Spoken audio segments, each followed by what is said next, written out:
Okay, I think we should be live here. How's everybody doing today? Hope everybody's great. Hey, Facebook, what's going on? Super, super excited. Have a very special guest on here today. She is the founder of Have Your Cake and Eat It Too. Freaking amazing with Bookkeepers, and I'm really excited to talk more with her. Miss Tiffani Higgins, CPA. How are you? Hey, good. I'm good. How are you doing? I'm doing great. I'm doing great. Um, so yeah, so great to have you here on the in the group. Really excited. Thank you. Yeah, Um, I'm excited too. yeah. So I guess let's just jump right into it. I guess tell us a little bit starting out, like what is Have Your Cake and Eat It Too, and tell me a little bit about what what you're doing. Yeah, sure. So I started Have Your Cake and Eat It Too to help teach moms and dads how to grow a virtual bookkeeping practice so that they can work from home and have more financial freedom, but also some flexibility to be able to either be home with their kids, work less hours, or work whatever hours that they want without, having to do the normal 9 to 5 and the commute. So I That's trained them how to learn bookkeeping and grow a bookkeeping business. oh, that's amazing. That's amazing. What was the trajectory? Like how did you get from, what was your kind of career trajectory that got you from, got you to this point, so to say? Yeah, it's interesting. It just kind of all evolved slowly. I've always worked with QuickBooks and been in accounting since high school. And I did about 4 or 5 years in a public accounting firm, got my CPA license, and then I had my third child and realized working for somebody just wasn't going to work for me, and the hours were too stringent over tax season. So I had ventured out and started my own business, not having any clue what that would be like. And it had just become such a huge blessing for our family and changed our whole lives. And pretty quickly at that too. So it's allowed me to be able to be home. We have 5 kids. I have twins that are young, and I've been able to make more money than I ever had in the past and still being able to be there for all my kids. So it just got me really excited to share that opportunity with other people that are also struggling to maintain that relationship with their kids and their family, without having to live paycheck to paycheck. Hmm. Hmm. That's incredible. That's incredible. Five kids. Yes. That's awesome. Very cool. So what was what was the what was the moment? Do you know the moment when you felt you were going from, I believe you said the CPA firm, to when you decided to finally break out on your own and go out on your own? Yes, the exact moment for me when I decided that this is definitely going to happen was right after tax season, when my third daughter was about 6 months old, Mhm. and I had passed my CPA test about 6 months prior to that, like right before she was born. And so I figured this tax season, I'm going to totally prove myself, and I'm an official CPA now. And then I got like a raise that was about $2,000 a year, and it didn't even cover the daycare expenses that I was going to have. So I was like, no, I just can't do this anymore. I can't work for somebody that doesn't appreciate me. So that's kind of what was a turning point for me.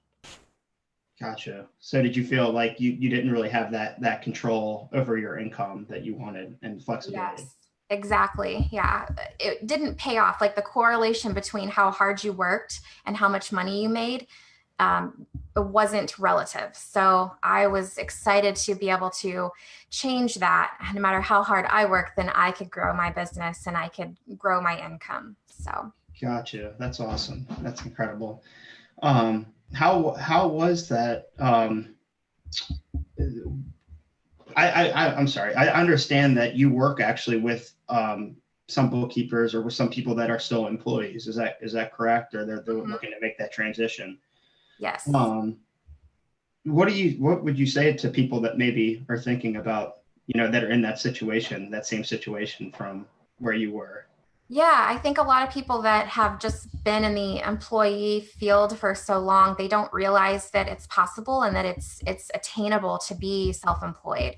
So, I just tell them to go out on a limb, have faith in yourself, but get out of your comfort zone, and you really can achieve your dreams if you just take that leap.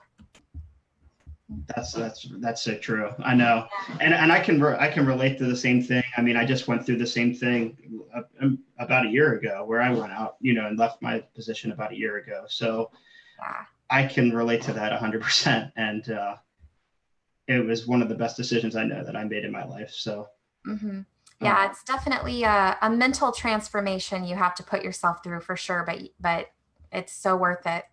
mhm. Yeah. There is definitely going to be ups and downs and peaks and valleys and challenges that you have to overcome through that journey, obviously, as well.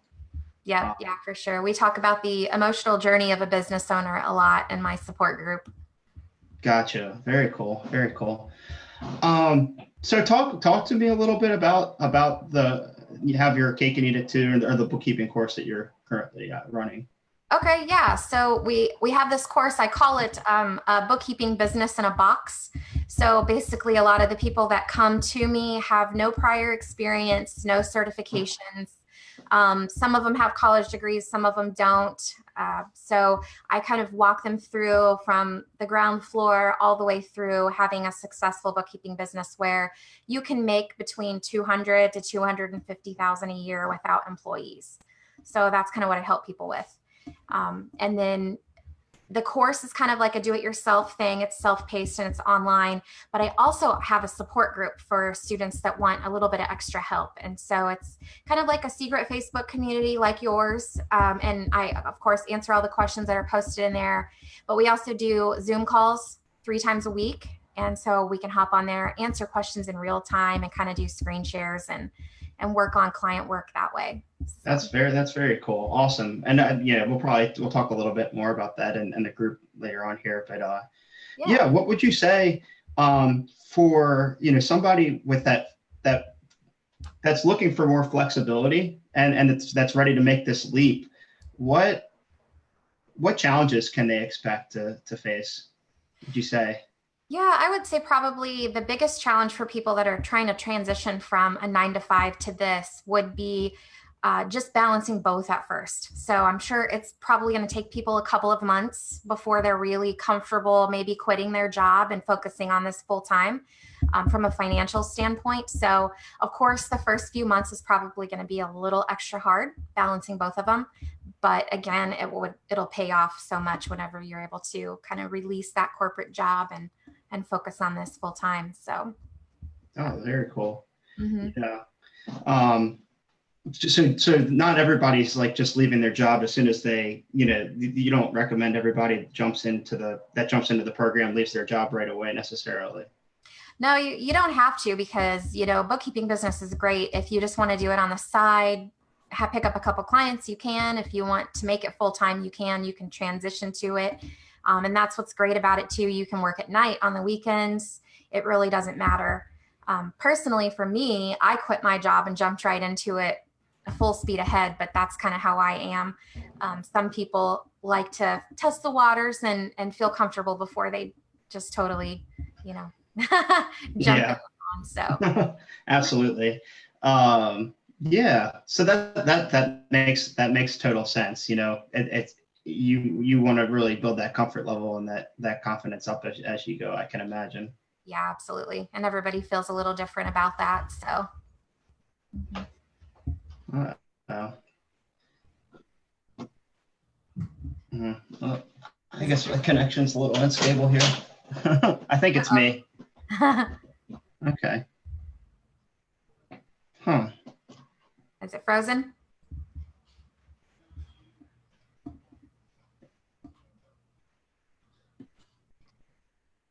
Is it still unstable? Mine seems to be okay. Is it not working for you? Yeah, I'm here. Are we good now? I think so. Okay. Yeah, it was unstable there for a second. I haven't had any problems with internet for a while, but yeah, I'm here. Okay. Are we good? Yep, I think so. Oh, No, still no. I'm hardwired in, so hopefully it's not me. yeah, it's so weird. I've been doing video calls all week and haven't had any problems. That's odd. Okay. I guess I think we're back now. I think it's working. So I Okay. think we're good to go. Sorry about that, guys. Um, So yeah, so we were talking about the flexibility there, and not necessarily jumping right into the fire of, into the business fire, so to speak, and Yeah. both feet in, but transitioning, and that makes a lot of sense to me. So um, yeah, what do you see as, in terms of the business side of things, what do you see as the biggest obstacles that come with building the business from the ground up? Like, what are some of the biggest obstacles there?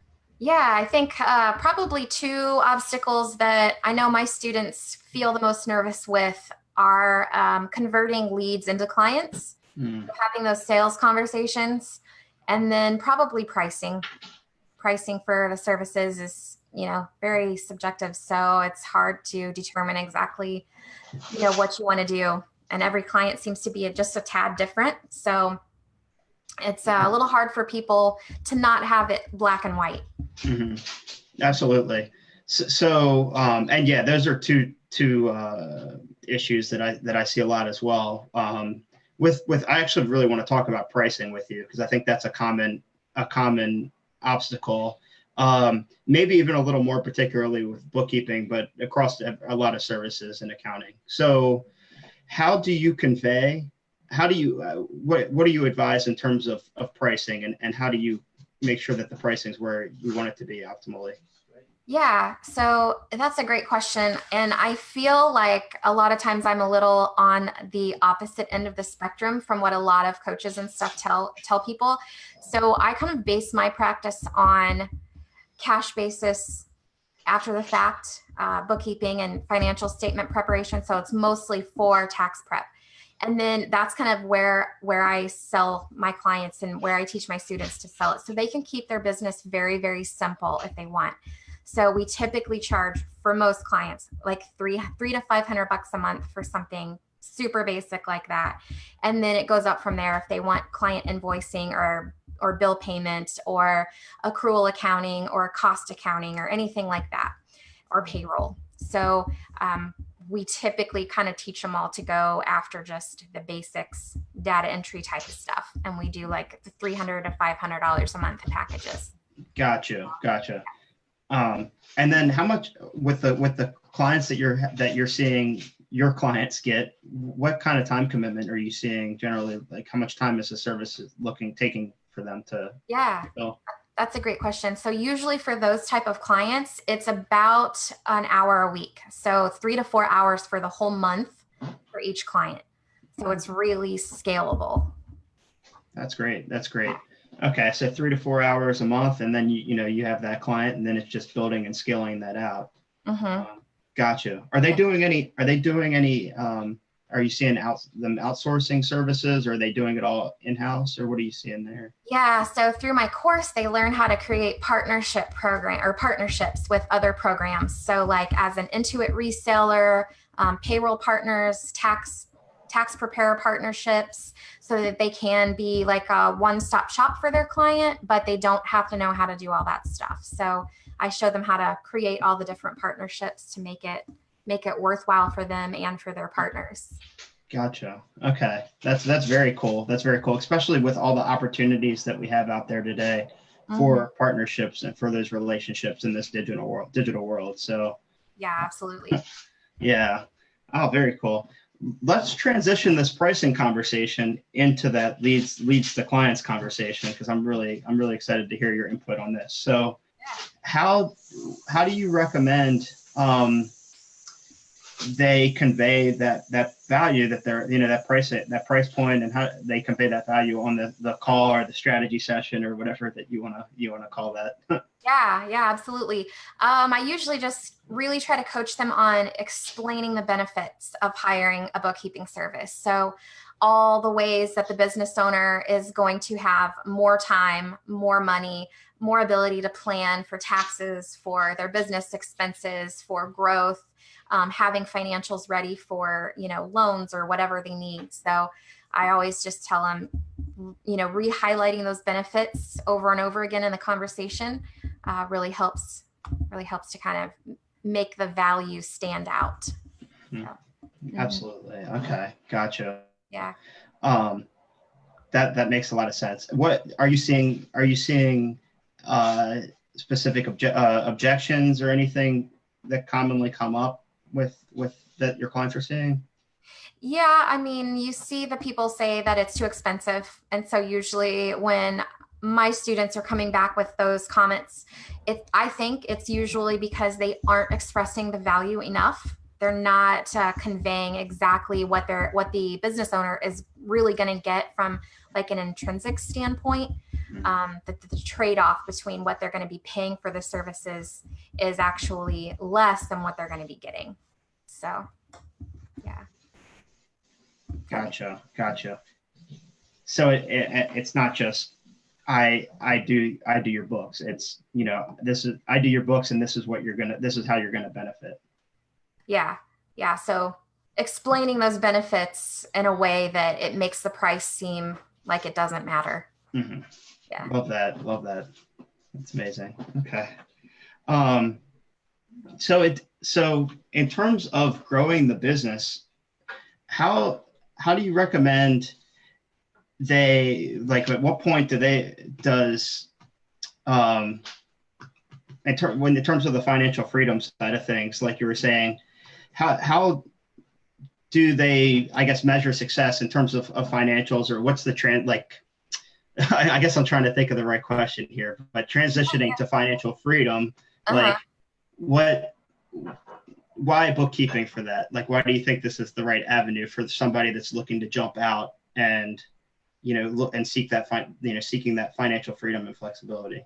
Yeah, that's a super great question. I get asked that a lot. So for me, I mean, obviously I just love accounting and bookkeeping, and I've been using QuickBooks for almost 20 years and I'm still not sick of it. So I love it. I think it's a perfect job for anyone. But when you really get down to it, cash basis bookkeeping is 80% of what you're going to do in a given month is basically data entry. So it's not hard. Even people that have like a really artistic mindset can still do it. They might not love it, but they can still do it. So you can really make some good money. Or maybe you don't need to make good money. Maybe you just want to work less. So if you want to make your $40,000 a year salary and you have a bookkeeping business, you only really need to work about 10 hours a week. And that frees you up to, be a mom or be a dad or whatever you want to do with your life. And I think anybody can get through 10 hours a week, even if they actually don't like bookkeeping. So I feel like it's the ideal business for people that really want financial freedom or flexibility or both. So because it's not rocket science, and you can learn the other 20% of, what a financial statement is, how they correlate with each other, how to present it to your client, how to reconcile the accounts. So that stuff can be taught.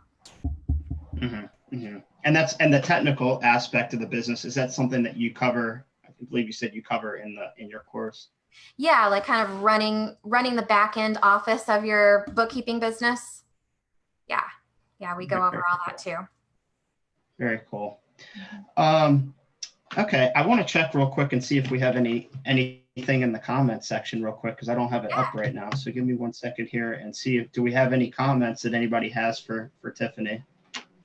I am pulling it up real quick. Okay. But as I'm doing that, tell us a little bit about, I know that you have a Facebook group currently, right? That you're in a Facebook group. Tell us a little bit about that. Okay, we have a free Facebook group.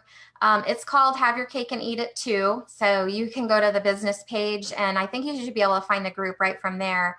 But it's also the initials. So like Facebook. We'll link it. Okay, yeah, great. We'll link it in the comments. Yep. Okay, awesome. Yeah, so there's a lot of people in there. So if you're interested in learning how to have a bookkeeping business or know somebody that is, you can invite them to the group or join the group and participate. Starting probably this week, we're going to be doing a lot more lives in there, answering lots of questions. So it'll be pretty fun and interactive. Awesome. And like I said, I'll go ahead and link that in the description, guys. Great. Somebody did ask, do you use value-based pricing? Do you recommend value-based pricing or per transaction pricing for bookkeeping services? Yeah, we try to lean towards a little bit more towards value-based pricing. I don't think I've ever really nailed down exactly how to do that, but that's what I lean towards. Still kind of base my pricing off of how long I think it's going to take me. I don't ever want to drop down below like $100 an hour. So I kind of try to base it off of that, but I definitely don't do transaction-based pricing because that there's two reasons I don't do that. One, it's way too much work from an administrative point to try to figure all that out every month. So then you waste time doing that.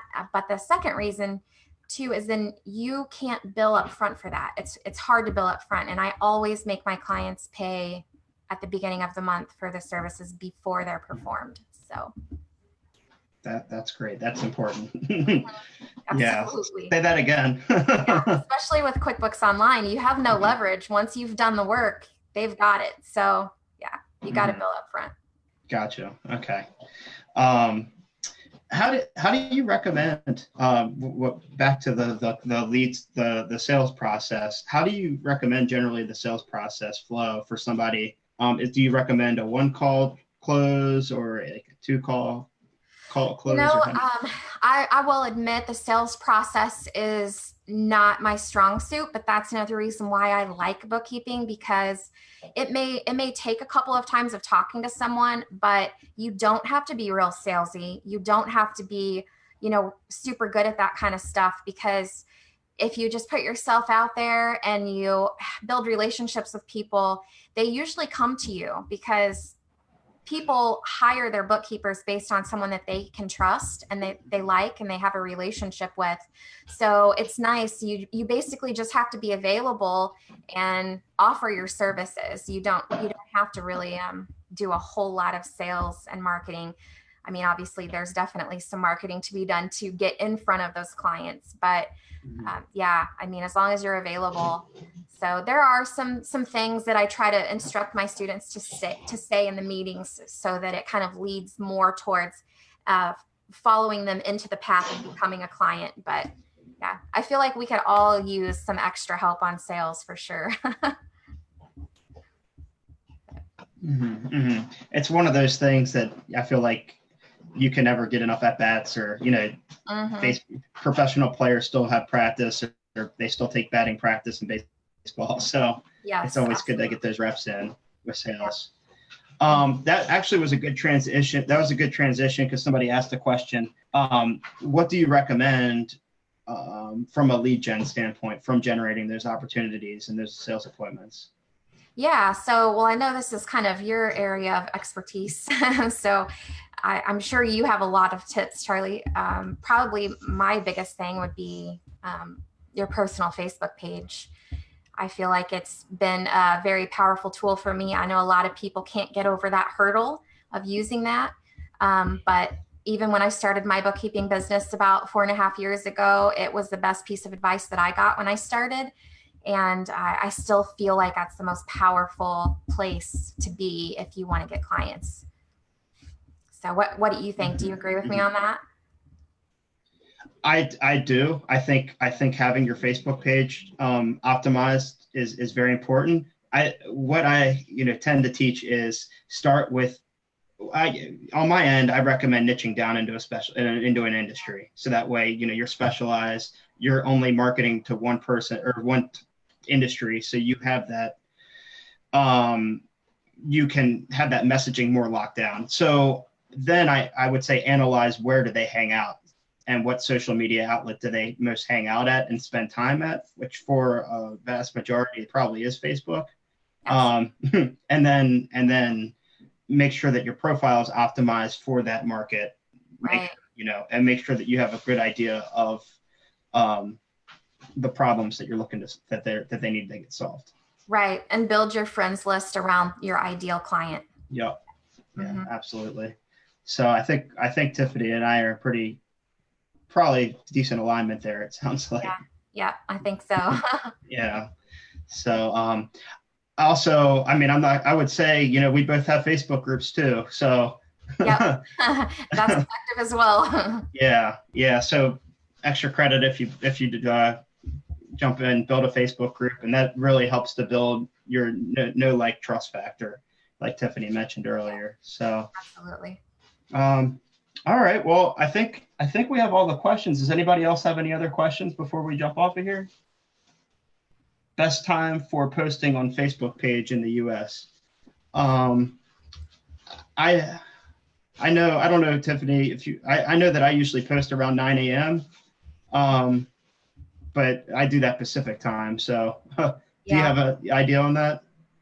I think I have more luck when I post probably on the weekends, on evening time, Sunday evenings. That's like a prime time for me, at least for my ideal clients now.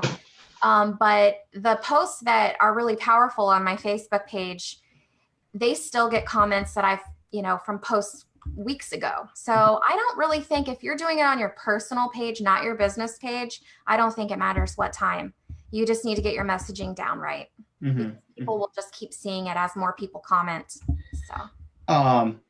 Yeah, and I'll tack onto that as well, that you should be engaging with people that comment on those posts, because actually the more that you comment and engage with people that comment on those posts, first of all, it's good to just start building that relationship. And second of all, the more comments that get built in that thread, the more people are going to see it ultimately because of Facebook's algorithm. So, So awesome. All right. I think that's oh, hold on, one more. Justin just asked, are you doing posts daily, or and then how many posts a day? How often when I was really doing the organic Facebook posting hardcore, I think I was trying to do a post every day. And I know it's recommended to go live several times a week if you can. So yeah, I think the more you can stay up in front of your friend circle, in front of your ideal client, the better. And especially if you do it in an attractive way and not a salesy marketing way, then it's going to be really beneficial. So you probably can't post too much. Yeah, you can't. Yeah, I'm with you. You can't post too much. I think if you're posting once a day, that's you're doing good starting out. Yeah. Yep. Mm-hmm. Okay. All right, Tiffany. Well, how can people find you outside of the group? I know that you're a member of the group here, but how can people find you outside? Yeah. Feel free to friend request me if you're in the group, or join our Have Your Cake and Eat It Too group. And you can also email me if anybody has any questions at info@tiffanihiggins.com. Awesome, Tiffany. It was incredible having you on here today. You're you. awesome. I consider you a friend in the industry, and love that you're part of the community. So, it was great to have you, and we'll talk to you here soon. Okay. Yeah, sounds great. Hope to come visit you in California soon. Yeah, there we go. Come on out. All right. All right. See you, Tiffany. Okay. Bye. Bye.